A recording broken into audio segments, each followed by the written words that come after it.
この番組はご覧のスポンサーの提供でお送りします。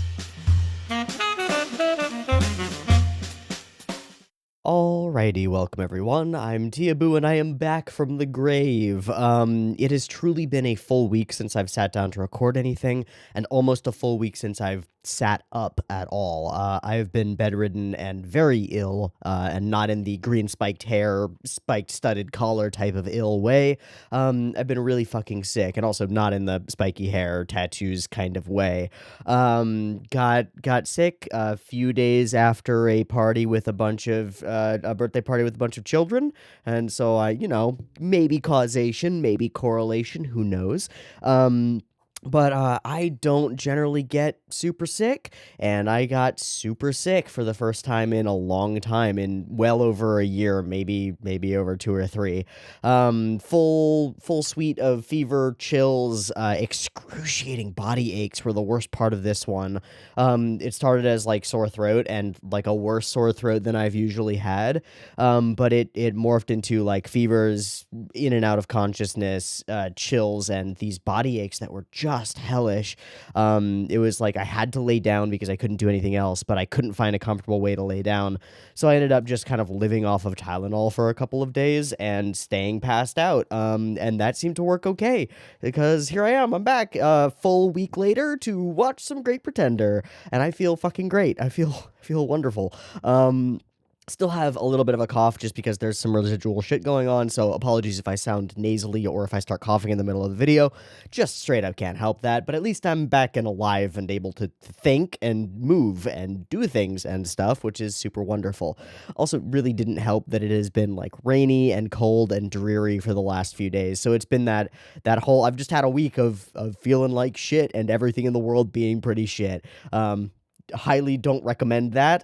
Stay safe, people, and try not to get sick. Distance yourself socially as much as you can, and don't go to birthday parties with a bunch of children there. Just don't do it. They're little germ balls, and they spread the germs around. It's what they do. Yeah, so that's been my life for the last week, is just laying down and listening to YouTube videos and doing like nothing, and just staring at a wall and falling asleep and waking back up and falling asleep and realizing I'm like an hour and a half through the episode of Dimension 20 that I was like half watching, and like going back through it and then realizing that most of it got into my brain somehow while I was asleep, and then watching through a fucking week. It was a lot.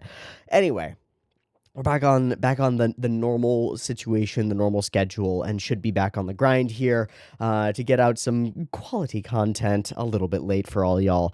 Great Pretender people won't have missed anything, because it's like the last thing that I recorded was Great Pretender, and then the first thing that I'm recording back is Great Pretender, so it's like but last time on Great Pretender, we watched episodes 18 and 19, and I found out that I got double triple got, and Oz is actually Oz, and is actually a part of the squad.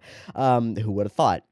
Does raise some questions about like what he's been doing for the last number of years and how deeply embedded into an organization he's been. But anyway, that's a thing for a different time. And speaking of different times, we have flashed our focus way back into a different time, when Laurent met a lady named Dorothy and fell truly madly deeply in love with her, in a beautiful and lovely kind of weird criminal way. But found out a bunch about Laurent's backstory, where he came from, where he got some of his skills in studying solo and being a polyglot to become a diplomat. Quite interesting. And he has maneuvered himself into a position of being a mahjong buddy and translator for Liu, the head of the Chinese Shanghai branch of the corporation that is buying and selling people. This original heist we haven't seen the completion of, so I assume we're going to focus on that a bunch more and see how it plays out. I'm curious to see all of that stuff. I'm curious to see what precisely went wrong back then, because clearly something went very wrong in this situation, and that's part of why this is all going down again, and part of why Oz is still embedded in this organization. But there is a question of like how bad things went here, and how could they have gone that bad without Laurent's cover being blown, because he's going back in to once again be a translator interpreter type guy. I don't know how that shit. I don't know how that's working out. Okay, I also was pretty confident that we were going to be watching 2 episodes today, 20 and 21. I am, as I continue talking, no longer quite as confident. I should pour my tea. I'm no longer quite as confident because I can already feel, like, the dryness on my throat, which is bad. So we will play it by ear, and we'll see how this goes, but it might just be a one-episoder today because I don't feel 100%. I thought I did, and I don't. I mean, I haven't really talked for a full week, so using some vocal cords and some parts of me that I haven't used in a little while is a little weird. But I'm gonna play it safe and try not to like talk myself raw and get sick again because that's always a possibility. Anyway, I want to watch episode 20 here. I want to get back into recording something at least. And I know that people are wanting, and some people are wondering whether I'm alive. It's a legitimate concern. I was afraid there for a little while myself. But I want to watch episode 20 and see where we go from here and see what bits and pieces we find out either about this organization, about Oz's life in the organization, about this historical drama, which is a weird term to use here, that we're watching play out. Between Laurent and Dorothy and the organization and all of the things and how things are going. And I'm also just curious to see how the show goes. So let me take a sip of this tea. Woof. All right, that turned into a full coughing fit. That's okay. We are turning our attention to episode 20 of Great Pretender, and I'm still excited for it. Again, I feel way better than I feel, if that makes sense. Like energy wise and ability to do things and goddamn desire to do things because I've mentioned this before, but not doing stuff for a while fucking eats at me. And so it's been eating at me, and I'd really like to do something here. So let's go ahead and do something. Let's go ahead and watch episode 20 at the very least of Great Pretender. I've got, excuse me. I've got it up and ready to go. It's 0 seconds. There will be 2 versions. You can find a picture-in-picture version with the video up there, linked in the description down there, and a timer-based version up on YouTube. If you'd like to do a synchy thing, you can totally do that. Just get your copy ready because the PiP timer to count you down will be coming at you right now. Let's go.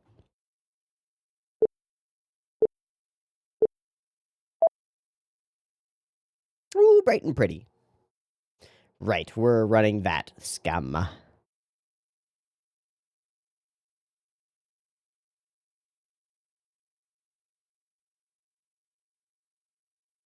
Hmm.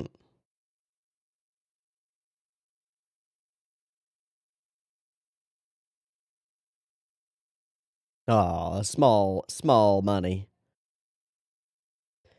Chump change. Yeah, nobody's getting cold feet. They're all in. Aw, it sure is.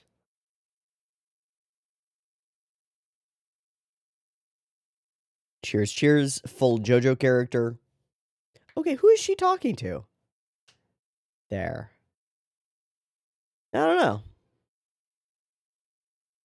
I guess like a guardian angel type idea because she was found with that in her like with that when she was a baby. At least that's the story she told. Frankly, we can't believe a single word that comes out of this lady's mouth, right? Like why would she be honest about literally anything? Why tell the truth when you could tell a compelling story? And I totally get that and it's a cool way to live your life in a weird way. But you can tell that I haven't talked in weeks because I'm just like I want to talk about everything. Ah, must be annoying.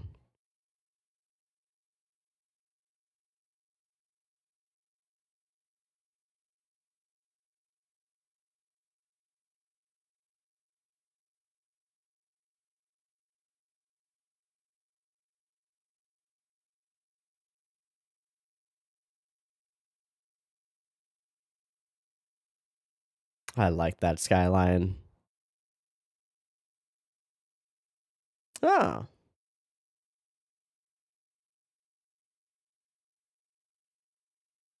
hallelujah. Aha. Ah. Ah. I mean, yeah, he's Oz, baby. The Wizard of the Far East. I hate that the subs are on the top, but there's nothing you can do about it. Hmm. Hmm. It's a lot of history.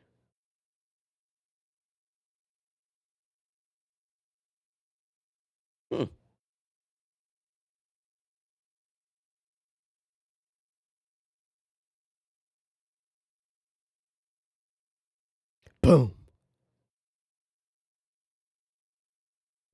Chen's still that way, man. Yeah. Yeah. Got him. Oh, exactly what we wanted. So we have to do a fake capture of her, right? Yeah, because we have to pull the wool over Chen's eyes. Not that that's super hard. Bye, Jenny.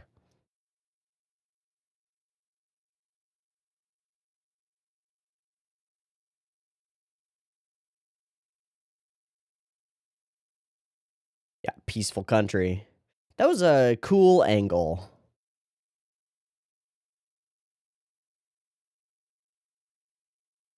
Of course, the bodyguard guy is in on it, right? Maybe he's not. Whoop. Whoop. Well, we did it. Yoinked real good. Yeah, full chloroformed. Great. Hey, buddy. Hi. Oh, okay, no, he's fully in on it. Oh, he just fucking is a African food chef or business owner. Beautiful. So hard mirroring what we're doing with Abby.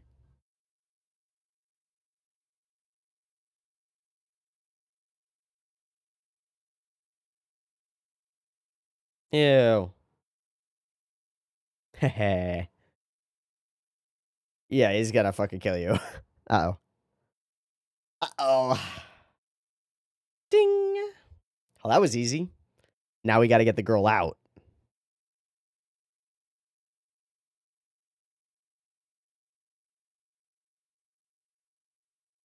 Where's the double cross?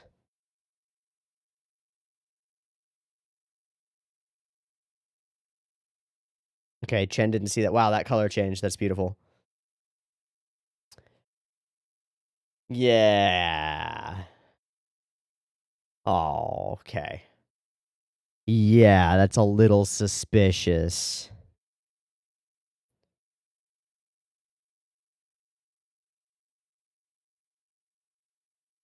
Yeah, maybe you will. Eh? Uh. Ha ha ha ha ha ha ha. Okay. I trust her. Yeah. 10 million. Just gonna blow it in a couple days. All right, how are we gonna get her out? How are we gonna do that, y'all? Oh, hello.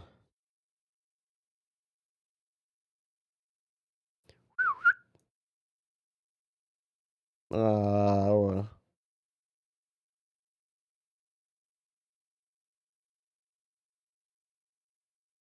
Hi.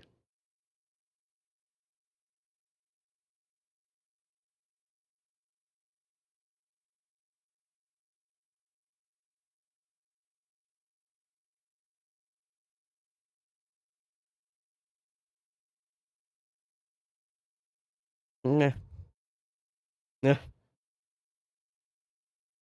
nah. Yeah, fuck it. Get the fuck out of here. Don't stick around.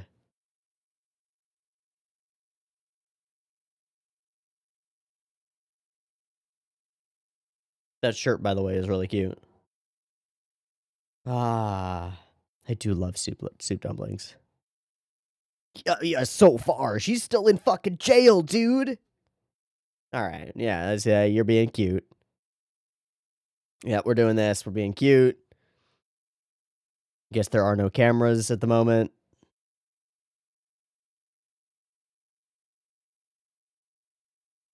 What's gonna go horribly wrong? Oh my god, delicious. Oh, some hot and sour soup dumplings sound fucking. Oh, nice guy. Oh,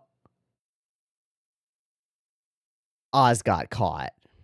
Ethiopia. Fuck. It's doing a weird flashy thing. Government in exile. Royal descent invited to visit. They're gonna know. That's fucking bad, y'all. Oh, yeah, I get it, Dorothy. Get that fucking bug. Ata.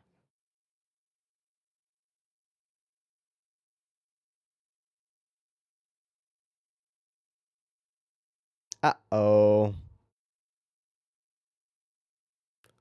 Huh, what are you doing here? It's like you knew.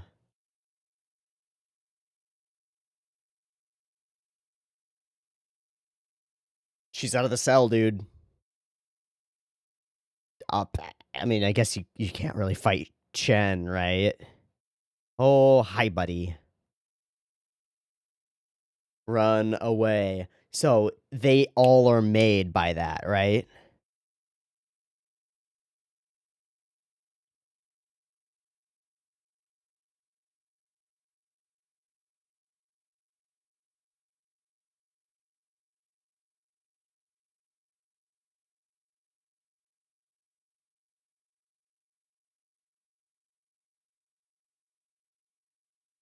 But Lawrence is still embedded. His cover isn't blown, right? Yeah. Wow, familiar. Familiar, familiar.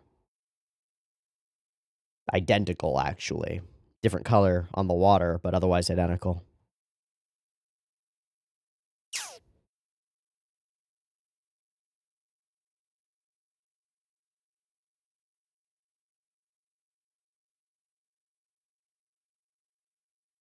Yeah, you're not supposed to speak.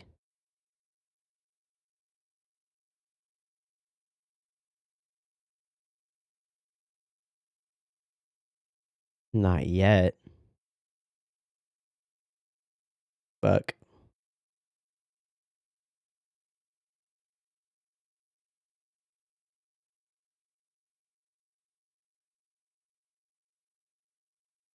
She's fucking lying, playing a longer con.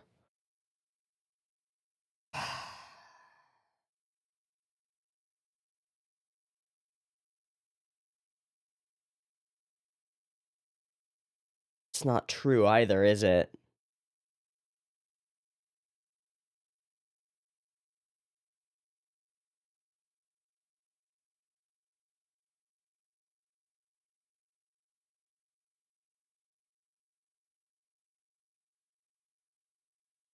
Yep.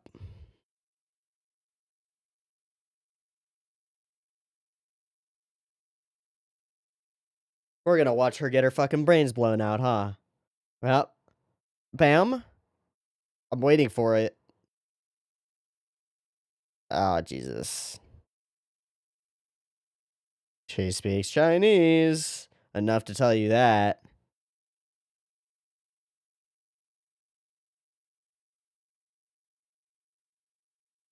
Oz did?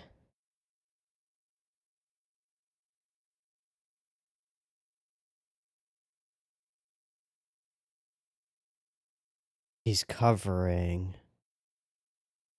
And throwing Shiwan?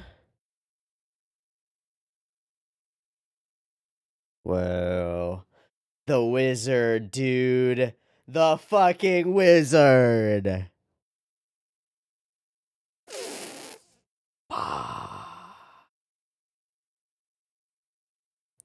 Bye. How did they get there? So it doesn't matter.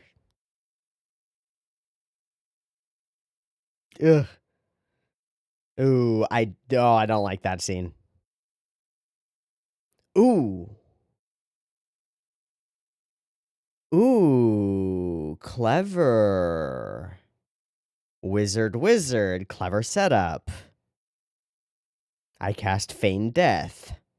Tell me it's not under the mattress. Come on.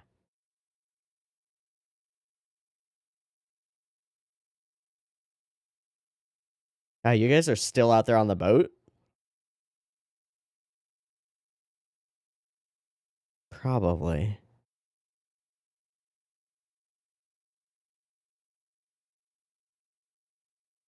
Yeah. Oy. So he goes to the other side of the organization to save himself. There we go. Finally. We'd spent a long time delaying that one. Okay, yep, there's the ring. Good night. Oh.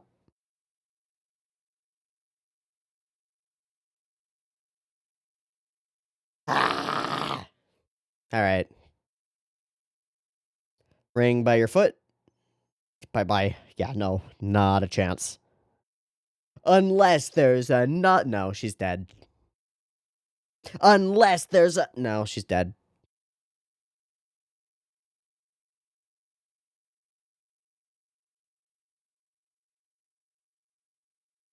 I'm fairly confident that I'm not getting got right now. Unless she really is the greatest con woman of all. No, she's dead.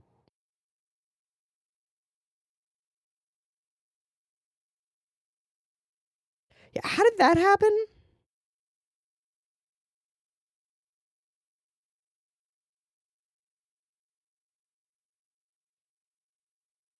Okay, that was the call. And then, of course, Shiwon sets up a fake death.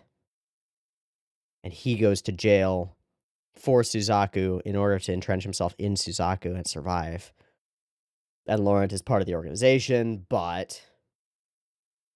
No, buddy. No, no, no, no, no. Bruh. Okay, so he blew his fucking cover. Okay. Fucking idea. God. Stop it, show. Stop it. Stop it. Play your mahjong.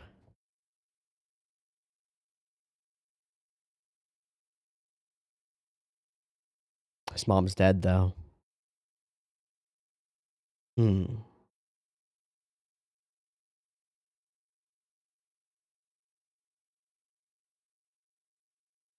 Yeah, man, fuck that guy for being nice after murdering your practically wife, right? Like, whoo. Oh, you come back to this house? Oh, because he's confident. He's hoping that maybe it's gotta be a con, right? You can stop pretending now. Fuck. So they knew that we would think that as a possibility, right? So we gotta double down on it and make sure that we feel the grief for real. Oy, Laurent. And the time changes. Laurent doesn't go back, right? Never goes back. Yeah, that tracks. Oh, hi, Shiwan.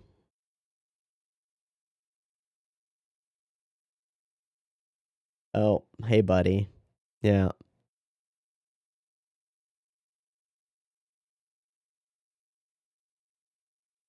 Bruh, Dorothy's dead.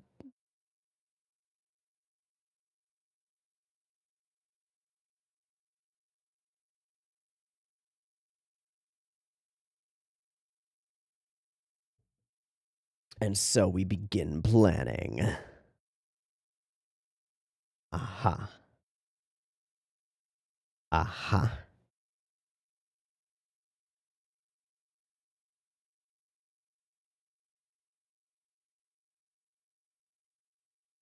Yeah, you knew her longer.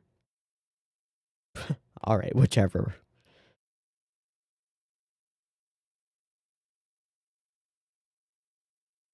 Man. Got the ring? Yeah, got the ring. Something to live for. Not her. She gone. No. Nope, it's Shiwan, dog. Ow. My headache. Nope. Wait, what? Yeah, okay. Yeah. Got it. Good, good, good, good, good. Good use of cats. Oh, how many takes do they have to do of her going, meow?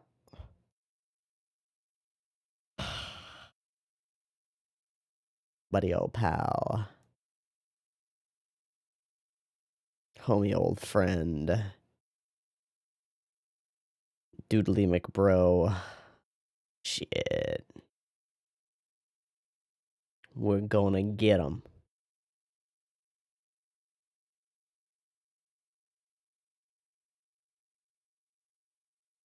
All right.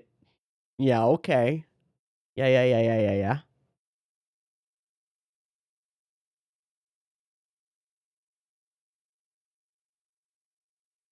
Oh, hello. A nice scam, Cynthia. Very cute of you. Hoya. Sure.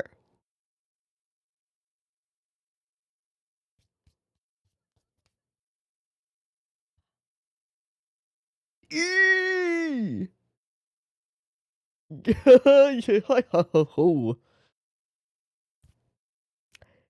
Fake, fake, fake. What the fuck you say about my cleavage?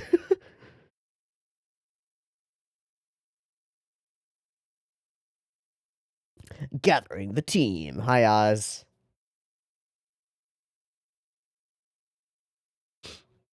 He was outside the door, right? Yep. Fuck. Fuck. Bye.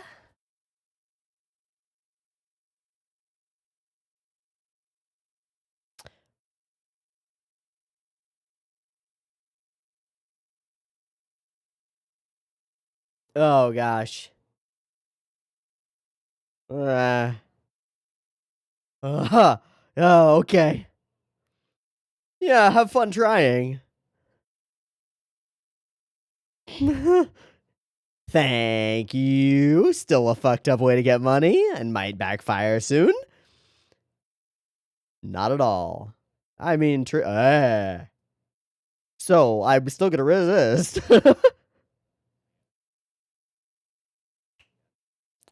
For sure.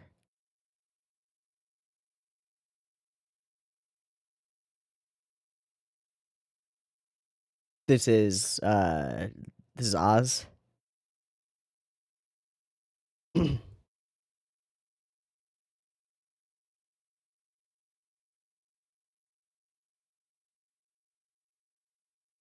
Wow, all the way back here. Uh,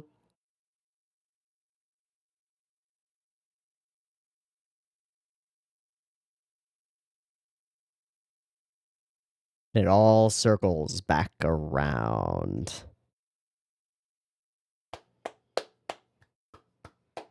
Cool.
Boom. Okay, I like this episode quite a bit.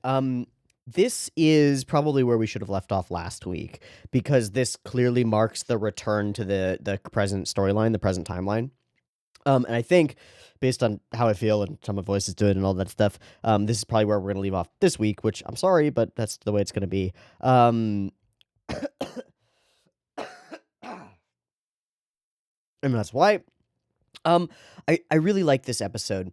I like the way that it plays with our expectations. I like the way that we set up the relationship with Dorothy throughout the last episode and show how important it is, get it wormed into our brains. And then show the whole scam going on, and how it's almost exactly the same con as the one that we're pulling on the Suzaku group right now.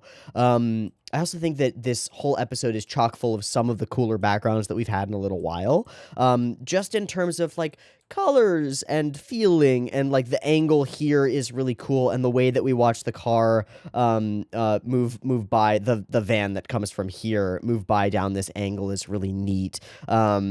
And I like the feel of a lot of these scenes. There's one that stands out to me is when the father gets out of prison and we've got this like arc of a contrail around him, contrasted with like the blocky building over to his right. Lots of little clever compositional things that I think are really effective and really good, really nice, really well done. As well as, solid performances all around, and a feeling of solidity and a feeling of like what we got in the very first arc of the season, which is that this storyline has been planned out before we got here, before we started watching it, and before we started seeing what was going on. I understand what I just did. I just made a mistake. Hold on. This moment, this moment right here, this is like half the reveals of the entire show followed this exact format where it's like, oh, was that guy a part of it? Was this guy a part of it all along? And then, oh, he was a part of it all along and everybody's friends is like half the fucking show. And it works great. I have no issue with that being a repeated moment or a repeated thing over the course of the series. It's just a thing that I noticed is like, every fucking time, it's always like that. It's always like, oh, they're a part of the thing. Even right now, we're in the middle of a much more drawn-out variant of the exact same thing, where we've learned that Oz has been a part of that whole thing all along. It's like, oh, how could this guy have done these horrible things? And it's like, oh, well, because he's actually a part of the con and is a part of our plan, right? Like, that's the reason that it's justified. Now, there's still an issue and a question about how deep he was willing to go, and like how much are you willing to sacrifice your own morals as well as like your relationships with your fucking real family who are real flesh and blood to you. Like the betrayal that Oz performs to his real family, despite the fact that it's a part of this confidence game, is a real genuinely traumatic and injurious thing that genuinely harms his wife and child, right? Like there's a point where we have to step back and be like, oh, he's fully redeemed by the fact that he's actually a part of Lawrence Kahn's squad. But he really did leave and betray his child and wife, leaving them to believe him to be a full career criminal who was buying and selling children. And like that has mechanically and physically and like genuinely altered and traumatized his child to the point where his child is now in a life of crime because of his actions. We can draw a direct line there. Like people wouldn't give him a job and he was suspected more of being part of the criminal organization because of the way, like his father's reputation. There's a direct line between that to where Itamura is right now. And I don't feel like we can address that by just being like, I guess he was a good guy all along. Whatever, man. He was just embedded in an organization that buys and sells children just because, his, like, friend for a while was asked him to do it, and he's like, yeah, he's gonna do a plan. Now, it's gonna come around, and we're gonna have some kind of a reunion and fuck, what's the word for somebody being like not justified, but I forget what word I'm looking for. We're gonna have that shit happen for Oz, and I don't know how to feel about it. It feels a little bit fake. It feels a little fucked up. I understand that it's all in the interest of telling a dramatic and compelling story, and like that's part of what I was saying earlier with Dorothy is like telling the compelling story in a situation where we're watching a story is more important than all the pieces necessarily making perfect sense. But that's something that definitely irks me is like, well, redemption. I don't fully know if I want redemption for this guy. Obviously, he's the Wizard of the Far East. And it's not going to take a ton more effort for me to be like kind of on his side in some ways. But I just want to mention before I get there, before I get to the point where I'm like, oh man, Oz the Wizard is the fucking bomb, dude. He's the best. There's some fucked up shit in the background of this. It's like, oh, as long as you had good intentions, the fact that you objectively and like materially harmed your wife and child for a decade, it's fine. It's cool. We can work past it. It's like, maybe not. I don't know. Certainly there are some like mild moral issues. Like I've got some qualms. I got some qualms here. I do have a couple of qualms, just one or two. But then the pretty background shows up and it's like, fuck the qualms, whatever. It's fine. What's a qualm anyway? Can I eat it? I don't know. For some reason, I imagine a qualm as like either it's a fruit, like a palm nut, or like a qualm is that it's like a weird coconut date, or it's a little furry animal that goes and eats those things. I don't know. Qualms. Maybe like a Star Wars creature or something like that. We get a lot of soft eyes from Oz over the course of this episode, which is cute. And lots of nice backgrounds, lots of color shifts, which works because we're doing a lot of tonal shifts over the course of the episode. Yeah, I'm not gonna be able to record a second one. Cute moments here across bars between Laurent and Dorothy. Cute little conversations that they have as well. Lovely stuff that is all here to pull at our heartstrings and cause us immense pain when things go wrong. But of course, kind of expecting pain and things to go wrong as we moved along. But not in this particular way. So they get made through no fault of their own, except maybe research and knowing that there is already an Ethiopian princess who could come into the real world and be a thing. But it's bad. We get this whole running sequence, and he shows up just in time to not get completely made and still stays in the organization because of that. I like this background. Because despite the splash of color of this park in the center of the city, it's so very gray and washed out. It's so very like scary. And I think it's really cool. Okay, we get run away, get the fuck out, get the fuck out. I'm so sorry, y'all. I'm gonna have a real hard time even recording the rest of this. So I'm just gonna move through to the crucial moments and talk them through, because I can't keep talking. I'm just gonna talk myself raw. The fact that we're in the exact same situation as we were in with the Suzaku lady, seems very planned to me, and it feels poignant. It's it's not juxtaposition. It's repetition. I suppose not quite motif, but repetition of elements, and it's effective. We're in a situation that's been planned out much more carefully now than this one, which is off the cuff and very scary. Laurent trying his best to do his con man thing and save the woman that he loves is adorable and terrifying because every word that he says feels like he's going to throw himself off of this boat as well, and it's not good. The choice to use a lot of the same angles as we had with the Suzaku situation is also quite poignant, and it works quite well. She says all of this stuff. He doesn't actually translate it. I guess the whole selling kim. I don't get the selling kimchi on Jupiter. I think it means dead.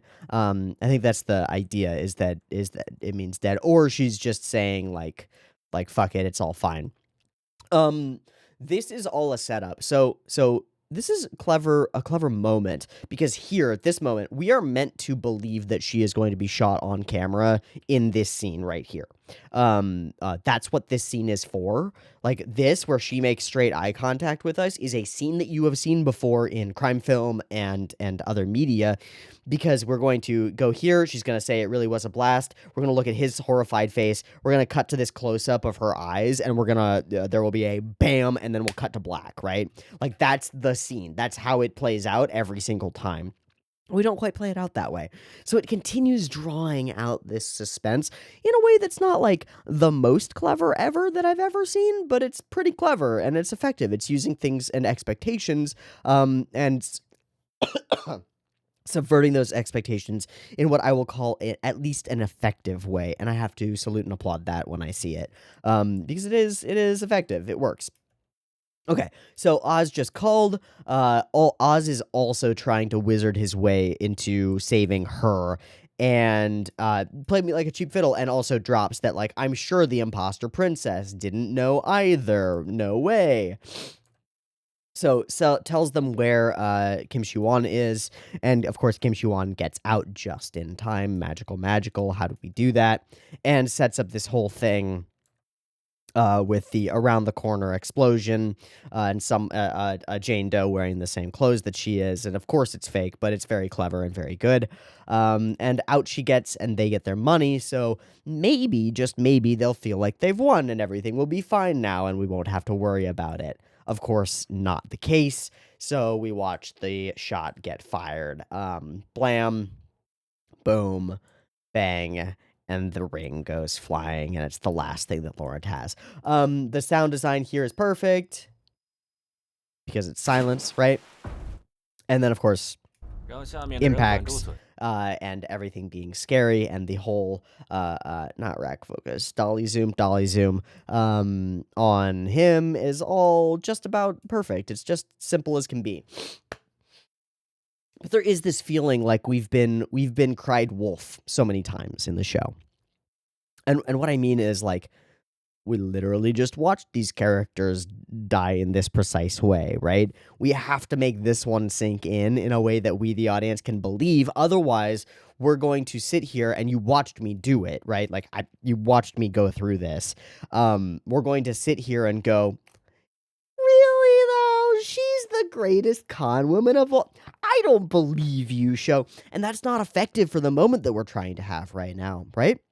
It's been the boy who cried wolf too many times. We've watched our characters, arc 1, get shot, find out that it was all squibs and blanks, right? Arc, like last session, a couple of episodes ago, our characters get shot and dumped off the side of a thing, but they're not dead, right? Like, there's no way. So we've been cried wolf too many times. And we want this moment to land emotionally, and that's almost an impossible task. It's almost an impossible task. So we have to spend the entire rest of the episode following Laurent's emotional journey through the same revelation. Because we just put a character into our... Fuck. God damn it. All we can do is put a character into our shoes and have him disbelieve, and have his disbelief get dispelled, by the revelation that she's fully dead. Like, she can't be alive. Okay, so, and then we do that. I don't like this scene. In fact, I really dislike this scene. In fact, I think this scene sucks. We have to be able to trust the camera more than this.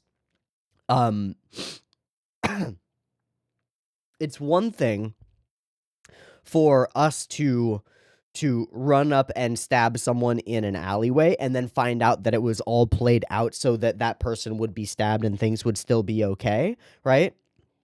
Versus to show Laurent stand up, stab Liu, watch the blood stream out of him, and we cut back and it's just a moment in his mind, right? Like, I don't like this. I hate this in every use that it's ever been used. The like, oh, it was all a momentary fixation. It was all not. It's effectively, it was all a dream. I hate it. Because it takes away from the trust that we can have in the camera, and the trust that we can have in what we're seeing. When we have characters reveal that everything that we've seen has been an elaborate ruse that played out the way that it actually played out, that's one thing. When we watch something happen and then it never happened at all and it was all in someone's head, we're mixing and matching the fun of watching a scam or a con or a heist play out versus the not fun of just being straight lied to by something that we have to trust implicitly. We have to trust the camera. We have to trust that that's what Laurent was doing. Oh wait, it wasn't. Well, what do I trust now? I think it's a bad decision, filmmaking wise, especially in a piece of media that's built around heists and lies. We have to be able to trust something so that we can have the joy of experiencing the lies that are present. Right? I don't know. Maybe it's just me. In any case, he doesn't actually stab her. He gives an excuse. We get this additional moment that I really do I like here, which is that Liu has compassion, and it's a classic thing in villains to write them this way. They're not completely discompassionate people, they just are very selective with where their compassion lies. Your family is my family. You're part of my family. I love you, man. You're my dude. Of course go fly home and visit your ailing mother. Of course. Like, take the time that you need. You're my brother, right? It's like, whoa, total disconnect from the dude who shot my practically wife like a day ago, right? Total disconnect. But that ability to turn compassion on and off for different people based on circumstance is one, very human and deeply villainous and deeply scary and deeply manipulative and very, very cool in this circumstance. And I think it's really well done here. Okay. So we get here, and this is the part where we go through that journey. He shows up and believes that Dorothy will be right around the corner, just waiting for him. And we have this moment, I forget where it is. It's where he goes out and we get the cat. I just want to hear it again because I want to hear what the voice actress does. Yeah, here. Yeah. Yeah. Yeah, with a bit of a nya to it, but it's a fucking cat. Woof, dude. Harsh.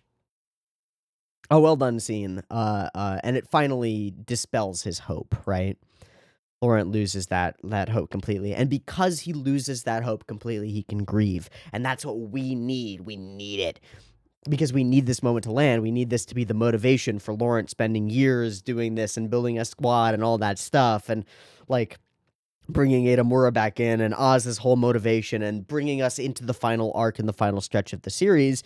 We need the death of Dorothy to be very real to us and to our character, right? Otherwise, we are just going to sit here and we're not going to let ourselves feel it because we're just going to be going, really? The entire time. And that doesn't work because we need emotional stakes and we can't have them. Really is not an emotional stake. It's a questioning point. It's like it's a curiosity and an intellectual feeling. It's not an emotional feeling. And we need that. And so we have it here. I think this is relatively well done in order to navigate that problem that we've established for ourselves, which is that we've cried wolf too many times. Fuck, I'm gonna die. Ah. Okay.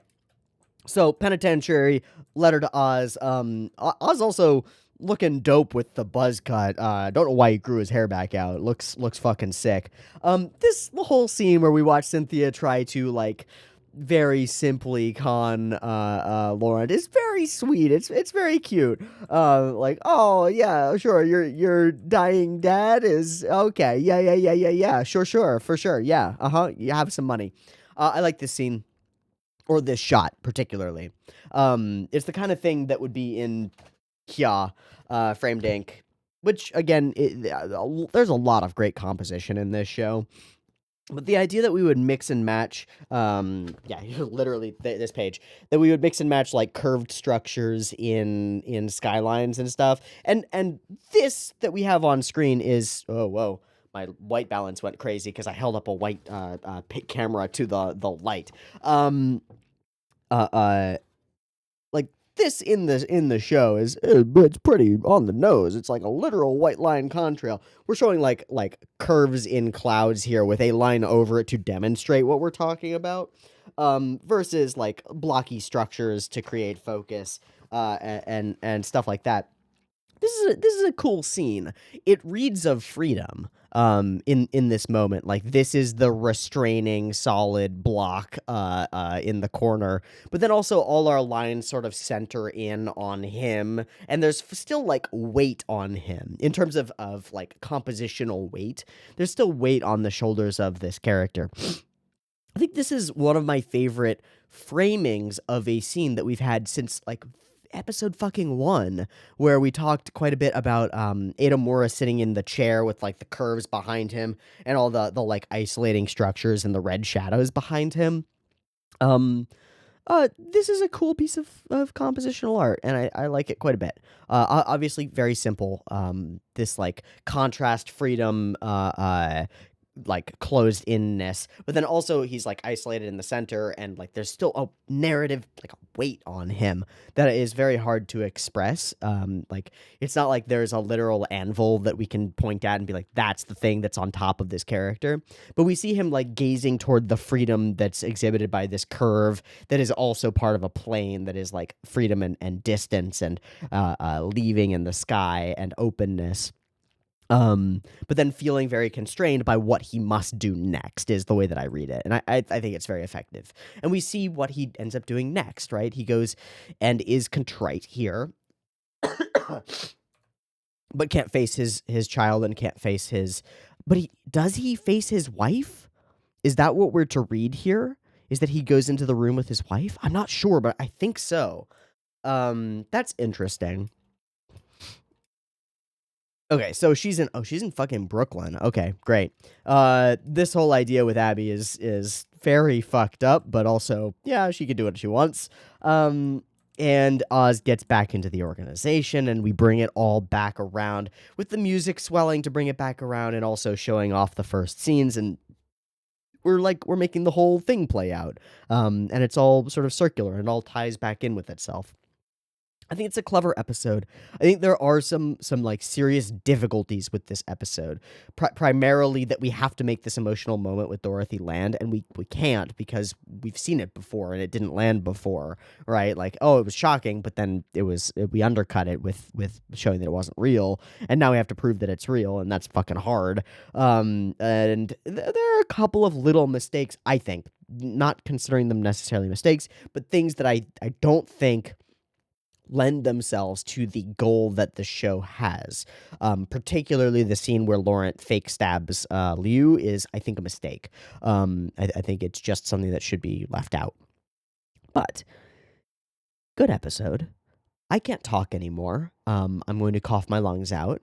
And I'm glad to be back recording, even if it was only to record the one episode and it wasn't what I wanted. But I'm very glad to be back recording. Thank you all for watching. I will see you next week for more Great Pretender. We might just knock out the last 3 next week, because that seems like we got a straight shot to the finish, because we've wrapped to the beginning, and it should be like bam, bam, bam. I think it will play out that way. So that seems like a plan to hold in the back of our mind, that we could watch all 3 next week. Cool. I will see you there next week for potentially the finale of Great Pretender, depending on how things go. We'll see. Thanks for watching. Thanks for your patience and for sticking with me when I've been like out for a week, because I've literally been out for a week, which is the longest break that I've taken, I think, ever. There might have been one period in the earlier days of the channel where I took a break this long, but yeah, this is like the longest break that I've taken, and it sucks. I fucking hate it, and I'm glad to be back. So I'll see you next time for more. I might end up recording stuff tomorrow, just because I don't think I'll be having D&D tomorrow. It's near holiday time, so everybody's got shit. So I might try to catch up on some of the stuff that I've been missing. We'll see. It'll depend on how I'm feeling and all that jazz. So anyway, I will see you all next week for more Great Pretender. See you there. Peace.